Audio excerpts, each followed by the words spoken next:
안녕하세요, 젤란입니다. 오늘의 주제는 윗사람에게 신임을 얻는 7가지 방법입니다. 오늘도 지난 시간에 이어 4건에 대해서 이야기하겠습니다. 君臣上下之事有远而亲近而疏。 군주와 신하 사이에 있어 그 관계가 멀어 보이지만 아주 가깝고 가까운 것 같지만 아주 먼 경우가 있습니다. 어떤 사람은 곁에서 충심을 다하였지만 등용되지 않고 어떤 사람은 조직이나 직장이 싫다며 떠났음에도 부름을 받아 다시 등용되기도 합니다. 조직에서는 이런 일이 늘 생깁니다. 그 이유가 무엇인지 알아볼까요? 그 이유는 서로 마음으로 얼마나 굳게 결합했는지 또는 평소에 상하간 결속의 수준이 어느 정도였는지에 따라 생기는 현상입니다. 이런 것을 내건이라고 하는 것입니다. 앞에서 얘기했던 내건은 안내와 문빗장건을 의미합니다.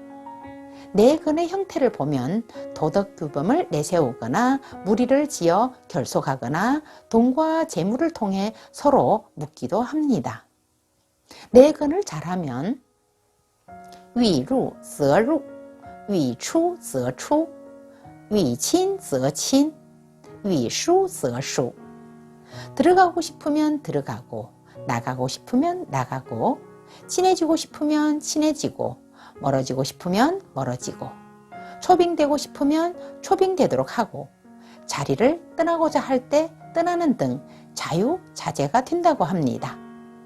일반인들은 보통 들어가고 싶은데 들어가지 못하고, 나가고 싶어도 못 나가고, 친하고 싶은데 친해질 수 없고, 멀어지고 싶은데 멀어질 수 없어서 골머리를 앓는 경우가 많습니다. 자, 그럼 내건이 잘 되게 하는 비결을 찾아보겠습니다. 즉, 윗사람의 신임을 얻는 방법을 하나하나 살펴보겠습니다. 첫째, 윗사람에게 건의할 때 반드시 시대 변화를 깊이 살피고 은밀히 윗사람의 마음을 살펴야 합니다. 둘째, 윗사람의 의중을 살피고 실행이 가능한 것인지 따져야 합니다. 셋째, 윗사람 앞에서 사안의 특성을 설명할 수 있어야 합니다. 넷째, 적절한 시기와 맞물려 실행될 수 있도록 해야 합니다. 다섯째, 윗사람의 의중과 부합해야 합니다. 여섯째, 일처리에 있어서 반드시 상세하고 주도 면밀해야 합니다. 일곱 번째, 윗사람이 요청할 때는 곧바로 응할 수 있을 정도로 완벽해야 한다고 합니다.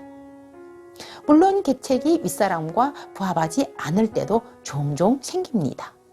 그러면 그 계책은 실행될 수 없게 되겠죠? 그럼 이런 경우가 생기면 어떻게 해야 할까요? 교국자는 가장 적합한 사항이 무엇인지 분석한 다음 실행하기에 유리한 쪽으로 방향을 틀어야 한다고 말합니다. 실행하기 유리한 쪽이란 또 무슨 뜻일까요? 지금 당장의 현실에 적용할 수 있는 생생한 내용의 임기응변식 아이디어야 윗사람의 신임을 얻게 되는 것이죠. 현실에 당장 쓸 수 있는 것이라면 열쇠를 들고 자물쇠를 열듯이 수동에서 능동으로 상황을 반전시킬 수 있다고 교국자는 말합니다. 교국자는 또한 윗사람에게 다가올 일에 대해 말할 경우에는 변통의 여지가 많다는 것을 강조해야 한다고 합니다. 이렇게 하면 귀신도 부릴 수 있으며 음양의 이치에도 부합하여 사람들을 움직일 수 있다고 합니다. 아랫사람들은 윗사람이 행하는 일의 가시적인 조치를 보고 윗사람의 의지가 무엇인지 읽을 줄 알아야 합니다. 총리나 비서 등 윗사람을 모시는 아랫사람의 가장 중요한 덕목이 바로 윗사람의 의중을 포착하여 읽어내는 능력입니다. 군주, 대통령이나 재벌회장의 의중을 정확히 읽는 유명한 재상이나 총리 또는 비서실장은 내건의 달인이라고 할 수 있습니다. 그럼 윗사람의 눈에 들지 못하는 이유가 무엇인지 살펴보겠습니다. 자신이 맡은 일이 윗사람의 의중에 부합하지 않는 게 있다면 무엇인가 제대로 알지 못했기 때문입니다. 그래서 윗사람의 마음에 우러나오는 진정한 신임을 받을 수 없습니다. 윗사람이 겉으로는 친한 척 하면서 멀리하는 이유이기도 합니다. 윗사람과 아랫사람이 겉으로는 먼 것 같으면서도 친한 것은 상하 서로가 은밀히 통하는 엄덕이 있기 때문입니다.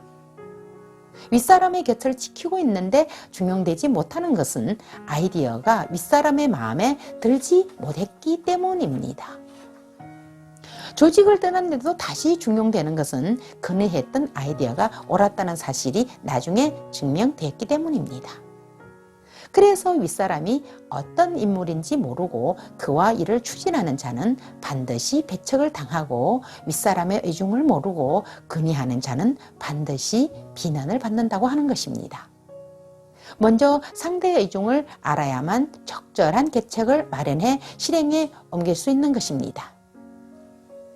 이렇게 해야 윗사람과 관계를 굳건히 하고 의도하는 바대로 윗사람의 마음을 열고 닫게 만들 수 있다고 합니다.